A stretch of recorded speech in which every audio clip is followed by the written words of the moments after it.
Good morning. I want to take the conversation on from where we were a little bit earlier and take us right through into a vision of what tomorrow will be. And you know, my job, whether I teach at London Business School or whether I'm here today in Dublin, is to stretch perspective, to make us think about the world from a different point of view than the one we normally have. Why is that? Because the greatest risk for every manufacturer is two words. It's institutional blindness. It's when we spend too much time with other people in biotech. Or when, as, let's say, a petrochemical manufacturer, we spend too much time with other petrochemical manufacturers. So my job today is to take off our glasses and to look at the world differently. I'm interested in the outer edge of this radar screen, because this is where all risk is, this is where all opportunity is and all innovation. And yet most manufacturers spend most of their time thinking about the center of the screen. Now, one of the great challenges for us is that in this globalized world, complexity is creating unimaginably large, huge risks, and they are multiplying at the speed of light. And it doesn't matter whether you're an airline, whether you're an energy company, whether you are manufacturing in Russia, or whether you are interested in solar cells or whatever it is, or whether you've just found that someone has been doing wrong things they shouldn't have done inside your industry. You know, we can think about the debate over Brexit. The world changes at astonishing speed. I often say this: the world of manufacturing is changing faster than you can hold a board meeting.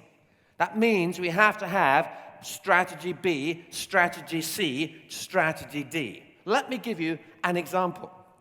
Through Global Innovators, which is a company I have that is accelerating relatively young companies, I've been involved with a chemical company that had to move a factory from one part of Italy to another in a hurry.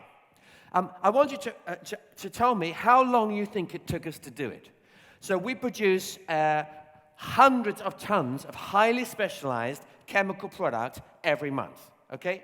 So this is the interval. How long did it take us to move from the entire factory, from where we were to a completely new site where we had to buy every stainless steel cylinder brand new, every pipe, every plug, every pump, every piece of laboratory equipment new, compliance new, regulatory environment new, license to operate in that part of the country new. How long do you think it took us from making the board decision to filling the first 40-ton tanker with highly specialized liquid chemicals for export to Africa? I wonder how long you think that process took.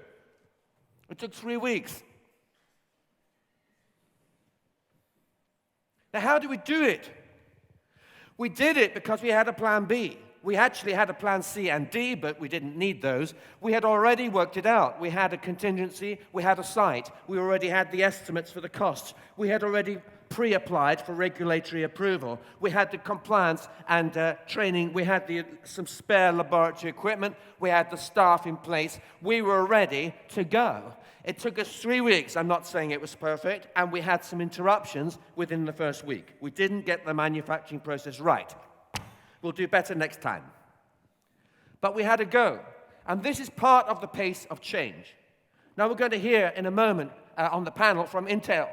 Let me tell you, in that particular industry, I think it's around 70% of all chip manufacturers in the world that make memory chips located for some particular reason, up to 70% of their entire memory capacity for production chips in the same country, in the same floodplain, which was hit by the same climactic event, and they suddenly had to change their strategy. Here is another example. This affects the energy industry. Here is a 20-second event that took place in Japan, of course. It cracked a nuclear reactor in the following 20 seconds. As a result of those 40 seconds of human history, 40 years of energy policy changed across the whole of Japan and the whole of Germany, both of whom cancelled completely nuclear power. Now, although there's been a slight reversal of that policy in Japan, that decision put shockwaves through the European Commission's energy policy for the next 45 years. And shook also energy strategy and energy forecasts for the next 40 years in every part of the world. 40 seconds to change 40 years of energy policy. That's why we need flexibility, we need agility, we need to be thinking about closer supply chains, and I'll come back to that in a moment. Now, despite all of that, and despite all the things we heard this morning, there was another interesting comment I want to come back to from the panel just now. It was the recognition that actually some trends, despite all of this freneticism, are changing more slowly than we might have expected. And I would say this, I work with many of the largest companies, boards and senior teams, helping them to anticipate trends. And I would say, in my experience, most debates about the future are not about what's going to happen, because it's so obvious. It's so obvious. It's about the timing of the trend. And we see this in manufacturing over and over and over again. Let me just come back to a reality check here. Now, I shouldn't be telling you this as a futurist, okay? Futurists spend their time earning huge amounts, scaring audiences half to death about things that are going to happen, and then charging them an enormous amount of money to sort it out. Okay, so let me tell you the truth. The truth about manufacturing. Well, here is a truth about society. So imagine this man, let's suppose he was a very prominent business leader in Dublin, but in 1998 he had a massive car accident and has been in the local hospital unconscious since then. Now, last month he actually woke up and he asked for you by name. The message came through from his wife that he wanted to see you. You're puzzled? You haven't seen him in 17 years. You thought he'd died. You walk in to see him, and he's in a wheelchair, but he's completely intact. And he says, tell me, what have I missed? I just don't want to look foolish when I go to a dinner party. What have I missed? The big things. The question is, how long would it take you to bring him up to date on, everything, social media, another Gulf War, I don't know, 9/11, whatever you want to talk about, changes in manufacturing, robotics, supply chain management, everything. How long do you think it will take you to bring him more or less up to date on all the things he needs to know? I reckon a couple of hours should be enough. You know why? Because so much of the world remains almost the same. Here's an example. So you're walking around the high street. He says, cash. I thought the cash was going to be phased out. I heard in 1997 that we'd all be using cards. I expect we've gone beyond cards now. I suppose it's gone wireless. And he said, well, no, actually. There's more euros in circulation in Dublin than there's ever been in recorded history. That's the truth. Oh, and the bank branches are still here too, he says. I turned on the music in my car. I recognized 60% of all the songs on the radio. He says, I got out my old suit from the cupboard, and I looked completely fashionable. He said, I went into the restaurant, and actually there wasn't a single dish I didn't recognize, and everything was being cooked in the same way. I looked in the kitchen. I got on the train. It's basically the same train. The plane was a 747 Jumbo I saw taking off with my friend yesterday. The 747 started flying in 1974. It looks an identical plane to what it was. The hotels look absolutely the same.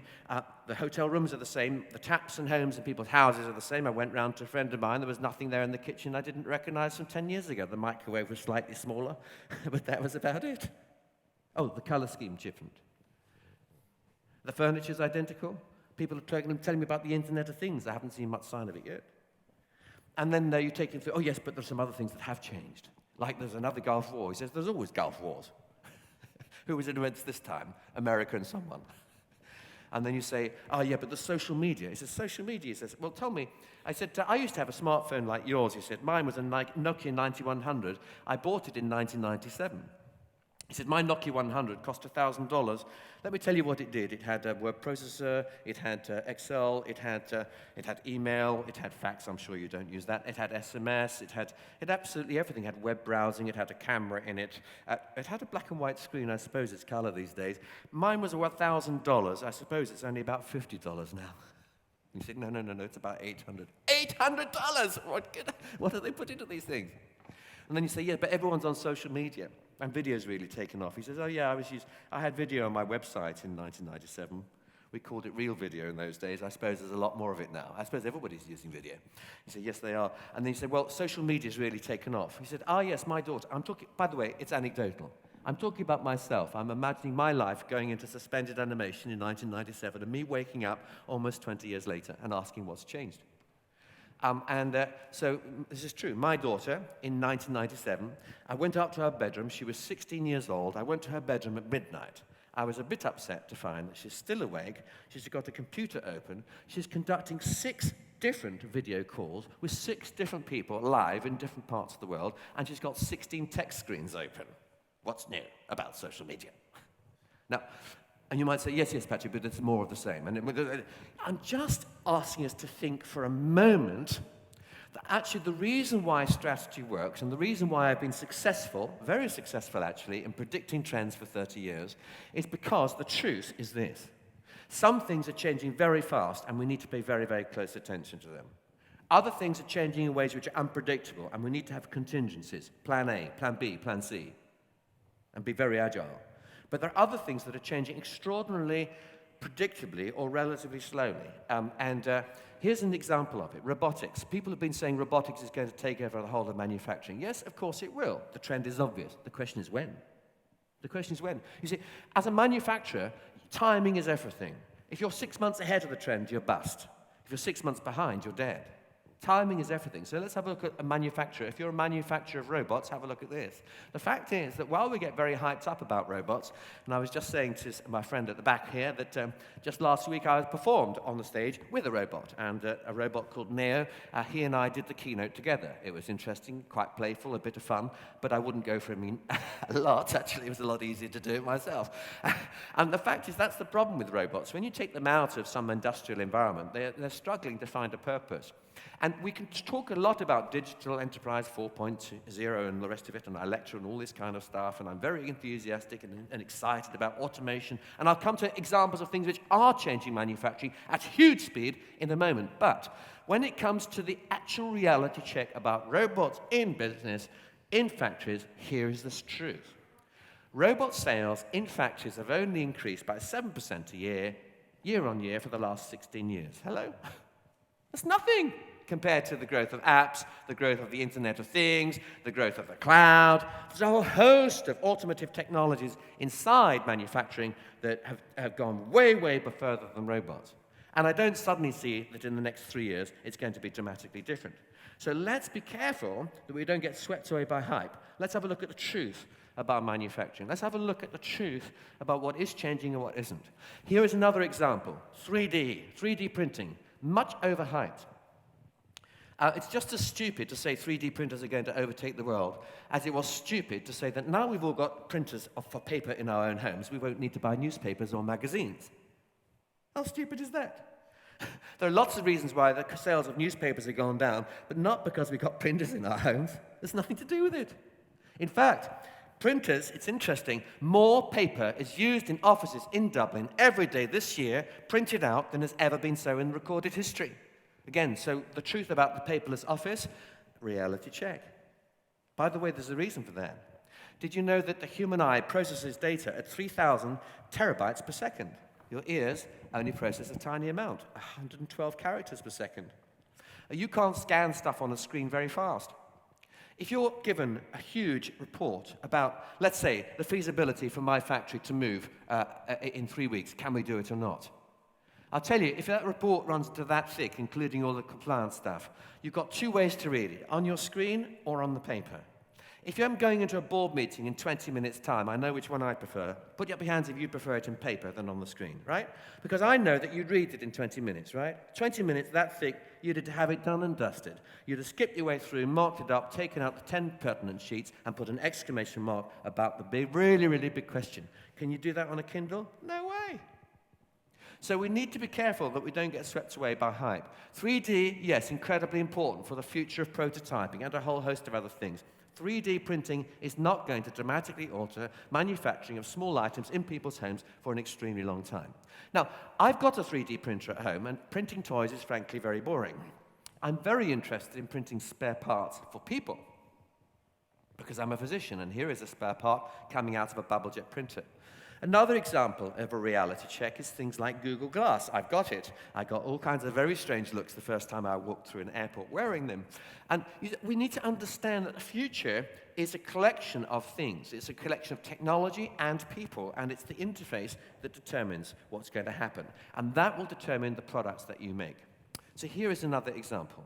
Here is a manufactured product that can sit in someone's brain. I didn't make this up. This is real. This is a manufactured product, a chip, which is engineered to sit inside the human head. When you put it in there, your brain cells grow into the surface of it automatically, because brain cells recognize chips, actually. They are genetically programmed to interface with chips because they are similarly intelligent electrical devices. You don't need to teach your brain to communicate with the computer, they just know. So the brain cells grow into the surface of the chip, and they start communicating with it. So we can send a biodigital message from one animal's brain to another, and the animal can reply. We can send an email from one brain to another, virtually, in theory, and the human brain will reply. 400,000 people have chips like this inside their brains, actually, to be accurate, inside their head. Most of them to improve their hearing when they're completely deaf. 20,000 have them inside their heads to improve their movement, to allow a paralyzed person to begin to control their environment. We're connecting these things up to memory, to language, and all kinds of things like that. So here's the test. The product is manufactured. It's here. It's in prototype, but you can buy it. So put up your hands if you would like to buy a biodigital element to install inside your brain. Oh. Put up your hands if you definitely don't want to buy an element for a biodigital brain. Put up your hands if you're absolutely sure that no child in Ireland should have a biodigital surface put inside their head. Put up your hands. See, you can have the smartest technology in the world, but quite frankly, unless you are prepared to take into account emotion, it's a complete waste of time. You're talking about the smartest tech, the best manufacturing. It's completely irrelevant, correct? It's all to do with passion, emotion. It's the interface between technology and other things. And it's exactly the same with the printing thing. You see, you can have the greatest virtual technology stations and reading and Kindle. It really doesn't matter. The fact is, what's convenient for people will determine what is actually used, what goods make it, what goods don't, what manufacturers go out of business, and what ones do extremely well. This, by the way, is a slide of a biodigital brain. These are brain cells growing onto the surface of a chip. Now, so what we learn is that the most important word which drives the future, and we've seen it on the streets of Ireland and on the streets of the UK, especially today on the Brexit debate, and especially on the pitch last night, the most important word which drives the future, of course, is not events themselves, it's emotional reactions to them. That's what drives the future. So when we think about that 40-second event in Japan, did you know that at the same moment when Germany and China cancelled nuclear as a result of those 40 seconds, Germany and Japan cancelled, China and the UK went for the biggest nuclear boom in history. Oh. So you want to understand the future of energy, we need to understand not just the nature of the event, but how that event will be interpreted in markets, by politicians, by the people who vote for politicians, by regulation and compliance. Now, here's an example of emotion, and this factor is affecting every aspect of consumerism, every aspect of manufacturing and supply chain, every aspect of business-to-business contracting, and so on. Here's the question. Imagine last night you were doing the usual thing. You're watching the match, but you've got your iPad open.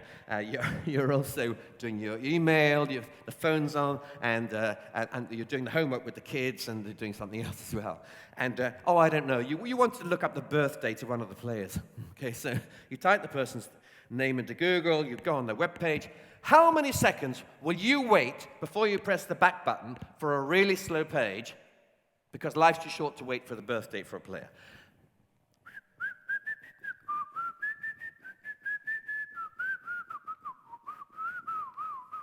Put your hands up if you press the back button in less than 5 seconds. See, what we're learning today is in Ibec, amongst the intelligentsia, the most sophisticated, articulate, the business experts in this land, what happens is this. After 2 seconds, people get a little irritated. After 3 seconds, they blame the internet and the local ISP. After 4 seconds, they think there's something fundamentally wrong with the website. After 5 seconds, they have lost the will to live and have terminated the entire business relationship. 5 seconds and we're out. Now, big question is this. Those of you who have teenage children, how long are they waiting? 2.5, correct. How long will you wait in 2020? What do you think? About 2.5. How long does my granddaughter wait? My granddaughter, 3 months old, she discovers that people live in the screens of iPads. She discovers that if she touches them, they smile.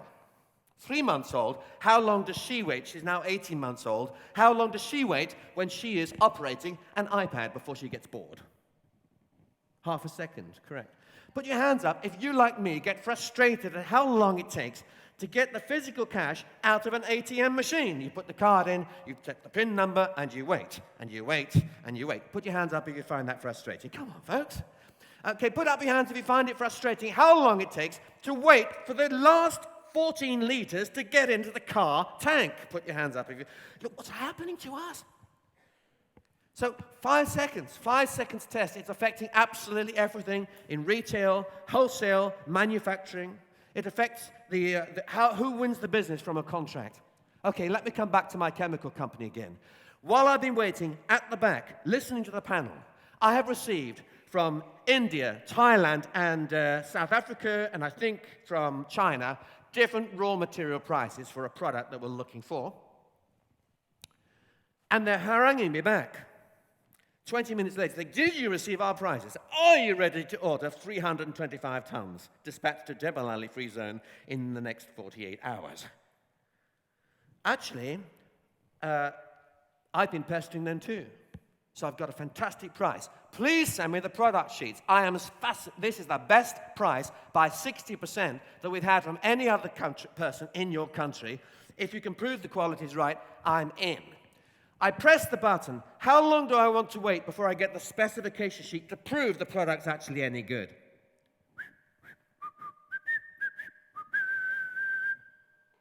I'm counting the seconds.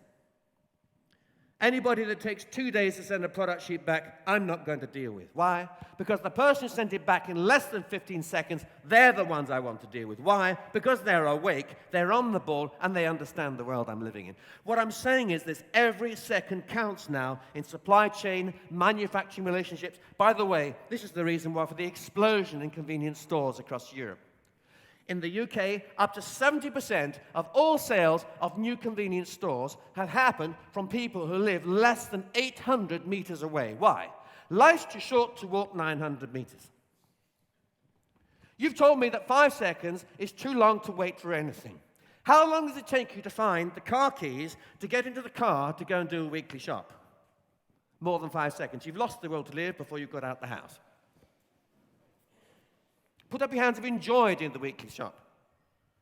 Oh my goodness, this is supposed to be one of the most important parts of retail, and we're saying we don't like it. See, actually, it's changing what people buy in terms of food. So did you know that 40% of people in London have no idea what they're going to eat tonight? Why? Because life's too short to plan. You make it up as you go along. I'm just saying, think again about how the mindset is changing and the pressures on the supermarkets. It's not just the pressures on the supermarkets, it's the pressures on the helpline. So my wife is trying to get money back from the electricity company. See, they charge us every month. It's an estimate, and they always get it wrong, and they always collect the money in their account. I think at the last count, they got 855 euros in their bank account. So we'd like some of it back. So my wife phones them, she gets through to a robot, says, this is a compliance call for safety and that your call may be monitored and is very important to us. The compliance message lasts at least 60 seconds. 60 seconds! I then get through to a robot that says, press 1 for accounts, put your hands up if you find it extremely annoying when a robot asks you to press buttons when they've stolen money from you in the first place. Put your hands up if you think it is a social crime to put in such a system. And the people who do so should be put in prison for a very long time. Now, what happened? What happened was we kissed our brains goodbye in the retail sector by thinking it would save a little bit of money by getting people to press buttons without realizing that it takes 5 seconds to lose all the goodwill you ever had. 5 seconds. So what does that mean in manufacturing? Well, I'll tell you what it means in retailing. So you're walking into the store, the clothing store. This is quite a big pressure for textile manufacturers, and many of them are my clients. They're facing this holocaust right now of innovation. So you've got a customer, walks in, and they only want to know one thing. They already know what they want to buy. They just want it now because buying online is so slow. I'll come back to that in a moment. This is the big problem with online. It's too slow. It's a last century idea. As it's currently structured, it doesn't meet the 5-second test. So she walks in. All she wants to know is, have you got my size? And the answer is, we don't know. I'll go and look in the storeroom. And how long does that take? And there she's gone and back. So people are needing instant information. We're talking about fast fashion. We're talking about 15 days now from design, a new garment, to putting it, to ordering it, to getting it into the store, with a 28% saving on unwanted markdowns, lost sales, and all the rest of it. This is the world of Marks and Spencers. This is the world of Nike. This is the world of every brand you can think. Giorgio Armani. Everyone is in this game of doing it fast. And the other problem is the consumer has gone mobile, and they don't know what that means. Because in the olden days, the consumer was either at home, online, sitting at their desk, or they were at work, online, and sitting at their desk, or they were shopping or asleep. Now, they have no idea what's going on. Because they're at work, but they're in the coffee break. Actually, they're in a meeting. They're pretending to be in a meeting, picking up an SMS. They're actually shopping for clothes. They're doing comparative quotes of 14 shops, and they decide to do a click and collect from the local petrol station just round the corner. So they walk towards the local clothes store. Actually, they're in the local clothes store, but they're now buying furniture. Or they're in the local clothes store, but they're on the clothes store's own website because they have found it's cheaper on the website than it is from the store. Or they're in the clothes store ordering it from the website to be delivered to another clothes store that's closer to them on the way home. Or they're at home on their way to collect it from the petrol station. It's very complicated. And one of the great challenges is this, that in parts of Europe now, over half of all all online sales are now online. And it's the same with the business to business. It's exactly the same. I'm negotiating contracts all over the world using my mobile. Now, does the contractor know that? No, they're not. They're referring me to websites that work fine on a large device, but they don't really work on a mobile. But I promise you this, in Ireland, over the next 3 years, over half of all commercial contracts will be negotiated on a mobile device. So it's a completely different mindset. And if it's on a mobile device, the most important thing we need to know about the person who's emailing us or texting us right now is where they are. If you know where they are, you know how they're thinking, you know what they're thinking about. Here's a woman. Where is she? She's in the changing room. What's she doing? She's social media, texting selfies of herself wearing various clothes to all her friends so that by the time she gets to the checkout, she knows what color to buy. Confusing world. It's really important where the person actually is. Where are they right now? Very important. It's the biggest area for marketing, and it's the biggest area for customer insight. That's why any sensible salesperson or business-to-business person will be asked, the first question you ask is, and where are you today? So someone asks me, I'll say, I can't talk to you now. I'm actually in Dublin, a huge conference, a very exciting conference on the future of marketing at Ibec. I'll call you in 3 hours. I'm so sorry. I think just sort of barge in and say, they have no understanding of my life. They say, catch me on the way to the airport, 4 o'clock this afternoon. Yeah, good time to call. Actually, they should know that. The telco knows where I am. iPhone knows where I am. The bank doesn't know where I am. Banks are as blind as bats. They only know where I was yesterday. I haven't a clue.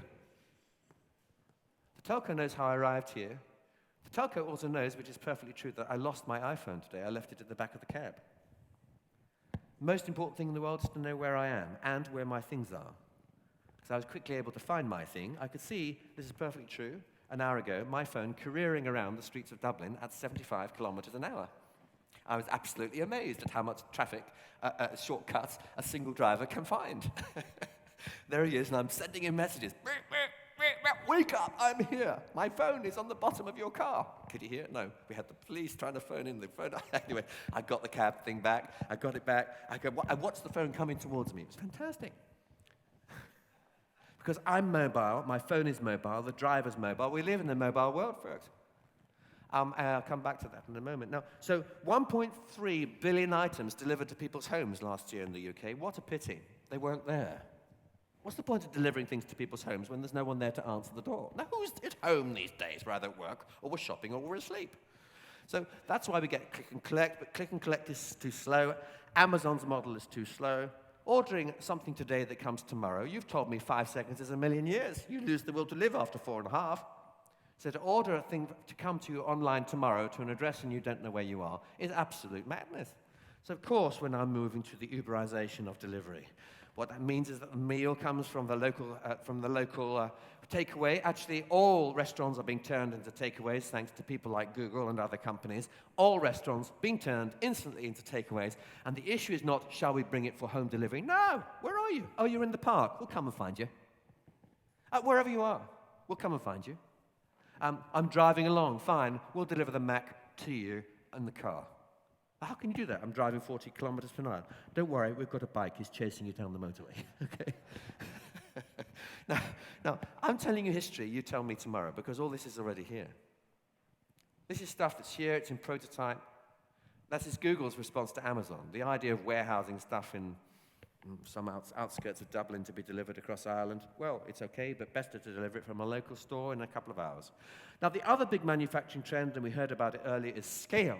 And again, this is following retail. In many EU nations, more than 70% of all retail spending is already in less than 8 companies. And just think of what's happening in other sectors like airlines. You think of the massive consolidation. You know, there's only room, I think, for 2 airline manufacturers in the world. There are too few people flying. There's only 7.5 billion people on the planet. It's not enough to sustain more than 3 airlines, 3 airline manufacturers. I'm not talking about the little bits on the side. It's the same with cars. There's really only room for about 3 major car manufacturers in the entire universe because of the huge investment required to get just one platform like this invented. And this platform is so rare and so expensive that we'll build 20 or 30 models around it, but actually underneath it's all the same technology because life's too short to create more than one when you can do it with just one. Same with Google Drive. There's only room really for about 2 or 3 manufacturers to work out how to drive cars safely without killing children. One of them will be through collaboration with someone like Google. By the way, this is how Google watches. This is how Google thinks. I thought you'd be interested to know how the robot actually works. So here we are, going down there we are. This is what Google is actually interpreting in live. See those things there, those traffic cones and all the rest of it? It's very, very clever, happening in real time. And one of the greatest problems, actually, is white cars and black cars. Did you know that? Because white cars merge into the background and so do black. The robot finds it more difficult. They're more dangerous. Yet white and black are the commonest color cars in the world. I'm sure we'll solve that problem. Now, actually, we don't need the steering wheel. We just don't junk it and see what happens next. Now, when you get rid of the steering wheel, all kinds of emotional things start happening to drivers. Remember, the future's not about technology, it's about emotion. So there are many drivers who will opt for a driving wheel even though they don't really need it. They don't need it. This young boy has no driving license, but he's driving the car because he punched in the destination and there we are. This blind man doesn't need a driving license and he wouldn't qualify, but he's also driving his car. So we have blind drivers, baby drivers, children drivers, all driven by Google. And the big question is, who takes responsibility when the thing crashes? That's the primary thing which is stopping the innovation of cars. But I'm just saying it's highly specialized. It's just as specialized as this. This is endoscopy in medicine. My first specialty is medicine, okay? I'm a doctor. So I'm interested in using knitting needles, tiny tubes, manipulated through tiny little cuts to do enormous pieces of operation that would normally have had a 10% death rate, lasted 8 hours, but done in 1 hour and people home the same day. Amazing stuff. I'm interested in technology which allows us to train 25 to 30 or 40 or 50 surgeons simultaneously using artificial human beings. Rubber and latex models, actually, to be exact. I'm interested in augmented reality. Having been rude about augmented reality Google Glasses, actually, there are places for all these things. You see, it's not about the trend, it's about timing and application context. So augmented reality, yes, in surgery, here we have two tiny things, each of them the thickness of a barrow, applied deep inside the body, very intense operation going on through two things with robot control, 3D screen, full color, and over it, can you see there, overlaid, some virtual reality imaging? That's special scans. It's showing cancer cells using a different test. So we've got other pieces of laboratory equipment producing 3D images which we're overlaying in real time on top of what the surgeon's doing to guide him in the precise destruction of that tumor without damaging any healthy tissue. Now that is cool. Very, very cool. Going back to Google Glass, I'll tell you this. If I was on the site of an industrial accident, Google Glass is mighty handy. I don't have hands-free to take photographs, but photographs and video are the fastest way to communicate what's happening live in a disaster zone. You've got a fire that's happened in a petrochemical facility. You've got someone who's just had their legs cut off because a huge machine has just fallen to the ground. You need the health and safety people to understand precisely what's happened. You can't beat video. Video, live stream, seeing what you're seeing, Mission Impossible style. Very clever. So in summary, the world is too short, too small for there to be this huge lack of consolidation. And we're seeing, therefore, continued consolidation. In pharma, in mobile operating systems, there isn't room for more than 3 mobile phone operating systems. There aren't enough mobile phone users to justify it, to get the last bugs out. The only way you can make it reliable is to insist that the whole world uses basically 1 or 2 operating systems. 3, 4, 5, 6 would be a disaster for everyone. Now, in the middle of all of that, in the middle of this mass consolidation, the good news for you smaller manufacturers here is that custom build, also there's plenty of room for it. People are supplying tiny bits in innovative ways around the huge dinosaur that cannot do what our company did and move from A to B in 3 weeks flat. Or cannot do what the retailer needs, which is to go from garment to new production to prototype to in the store in 3 weeks, and then make alterations and reinvent the supply chain. And at the same time, we're seeing multi-product assembly lines providing agility. So assembly lines where you have 5 or 6 or 7 identical lines, but each line repurposes itself at the speed of light to make 55 different products. And if one of those 5 lines goes down, automatically all the raw material is switched into the other 4 until it's repaired. Next step along that is niche manufacturers who are only doing one tiny, tiny, tiny little thing. I'll come back to component manufacturing growth in a moment. But the other part of this is diagnostics, and I'll come to that too. And it's self-healing, self-reporting machines. Now, emerging markets is where, of course, all the manufacturing growth has traditionally happened. But what we've not really considered before is that the same emerging markets becoming the primary engine of growth and demand for your manufactured products. 1 billion children are alive today, all of whom will be adults soon. 1 billion people will move from one area to another over the next 30 years, mainly from rural areas into cities, and then they come into your manufacturing market. 85% of all humanity alive on the earth in 10 years' time will be living in emerging markets. I don't know why we bother to sell anything into developed markets. No one lives there anymore. 85% of all consumers in emerging markets. Look how it's affecting employment in your industry. If you look at science, technology, engineering, and maths, almost all the graduates are in one part of the world now. Look at the yellow. This is all the output in science, technology, engineering, and maths from emerging markets. And when you look at the growth, you'll see on the left here, almost all of it is China and India alone. Look how the US and the UK and the rest of the European Union are completely wiped. So if you're looking for science, technology, engineering, and maths, manufacturing skills and people, you will find them primarily in emerging markets. And at the same time, we're seeing south-to-south economy grow. The old model was south manufacturing into the north. Now it's south manufacturing to be consumed in the south. Since 1980, global trade is falling in the speed at which it's growing, if you can understand that, slowing down. So global trade has grown at twice the rate of production up until now, but that rate is slowing down dramatically. Why is that? Because south-to-south trade, that's the yellow bit there at the bottom, the yellow bit there is growing, it's continuing to grow, and regional trade is growing. Global supply chains are a bit of a last century idea. Why is that? Because of all the risks I showed you. How can you reinvent this global supply chain in 3 weeks flat when it takes 6 weeks to move your product from A to B? You can't do it. So we're seeing, look at Asia here, the yellow bars in Asia from 1990 to 2011. That is Asia to Asia movement of goods.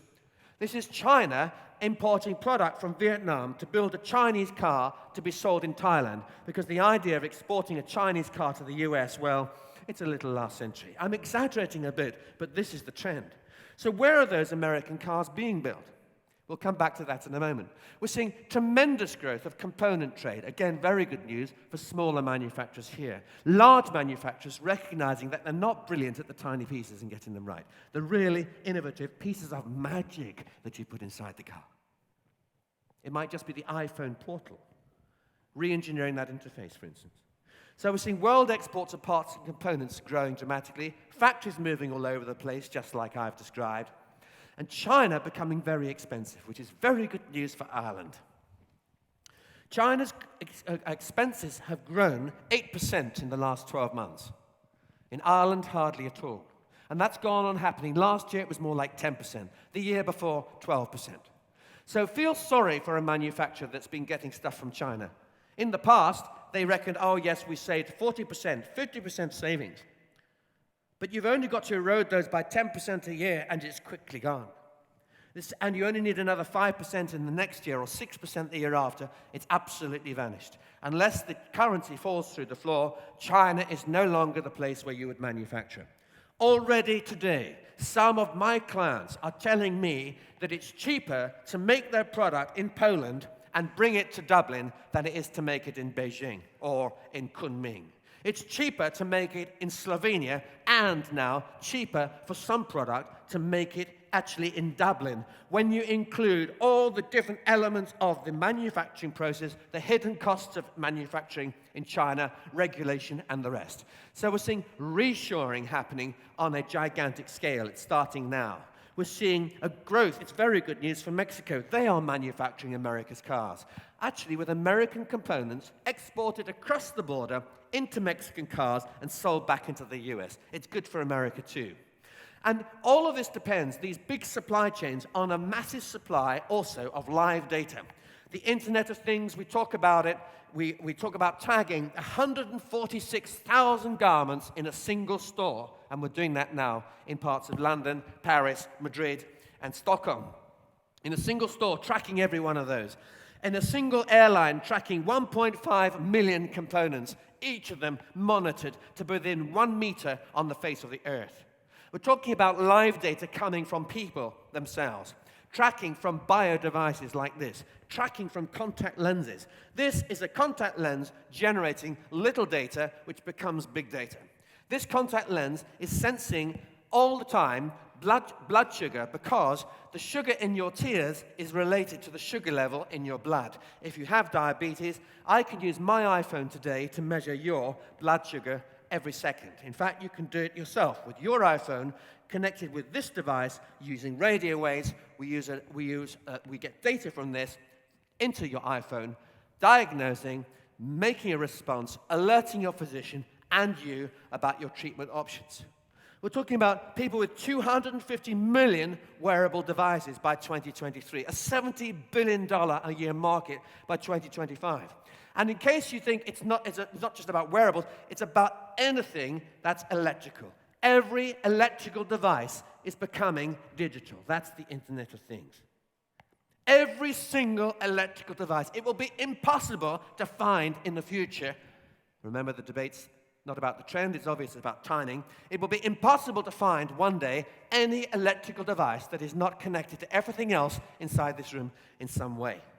And the start of that is the smart home, where every electrical device there connected in some way, in some interface. Now, all of this generates the most gigantic volumes of big data, and that is vital for the manufacturer.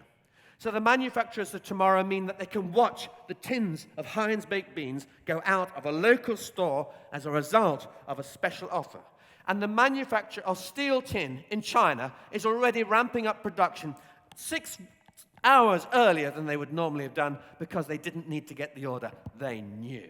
This is 5 steps away from the consumer and a whole shipping distance of 6 weeks, but they got the information at the speed of light. And when you start doing this, then you get algorithms. So you have companies like Infosys, who've done extraordinary things on predictive analytics. Infosys can detect failure in an oil rig 6 weeks before it takes place. Why? Because they got 40 years data. It's all to do with patterns of vibration. They've got an algorithm that can detect a failure in a subsea fiber optic cable carrying internet between Dublin and London 3 weeks before it goes down, with a 70% reliability. How do they do it? Because they're tiny signals which give you a clue. When you predict failure, it enables you to earlier detect the error and repair it automatically. So then you have self-repairing lines, self-repairing cables, self-repairing infrastructure, software systems, and the rest. Now, it's often the little data which matters most. Big data is about a general pattern, but little data tells you not only which oil rig, but which component. Little data shouts at you and says, stop. It's a ball bearing, 3rd layer down, on that particular element of that motor, and it's about to blow up. And that is the cause of the entire vibration on the rig. If you leave it there, it will catch fire, and the whole rig will be out for 6 weeks. Really important. Little data comes down to a tiny, tiny, tiny piece of information. If you're a restaurant owner, actually the little data is catching the waiter's eye. It's as simple as that. It's commanding the attention. Now put it all into the cloud, the Internet of Things, big data, and put it all accessible from any device. Yes, then we got a world where actually we can control the whole of the factory environment from a mobile device anywhere on a beach, on a plane or a yacht or wherever. But then we have another challenge, which is we land ourselves open to the largest risk in human history. When you put the Internet of Things and all of this stuff together with cloud and big data, you get the biggest target that the world has ever known. I'm not going to dwell on this. I'll just say that the interval for someone like the Russian government or American Airlines or for Barclays Bank, the interval between being bugged, that is, your system's infiltrated, all kinds of devices in there just sitting there, the interval between being raided and being discovered can be 6 to 7 years. So though you might think that you're immune, it almost certainly simply means that you've got to wait till 2022 to discover what was put into your factory in the last 6 months. We are in a really serious situation at the moment. And finally, it's all going green at incredible speed, and this is really encouraging for us. Here's a staggering statistic. 70% of all the growth of green tech energy globally was in one country alone last year, China. China. 70% of this stuff. 70% of this. And as this has been happening, the costs are falling towards zero. In many countries, it's already cheaper to produce solar power than any other kind of electricity because they're off-grid. In some countries, energy costs have fallen to zero. They've become negative. Let me explain that. Energy has become less expensive than free. People are paying people to consume electricity. You say, what?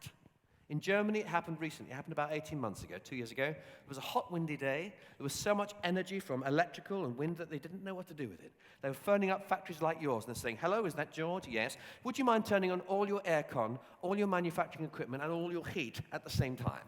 You say, what? I will pay you a lot of money. We will pay you 4 times the normal rate of electricity, except we pay you, you don't pay us, okay? We've got an emergency. It's a national emergency. Energy prices went negative in Queensland last year on a hot day. Hot, windy day. We are seeing complete reversals of normal economic processes when it comes to supply of energy, and we've just started. One of the reasons for this is not just phenomenal drops in price of things like solar cells, but also people like you becoming much more efficient. And things like efficiencies in supply chain. 30% of all EU trucks driving around Dublin are empty this morning. It's a scandal.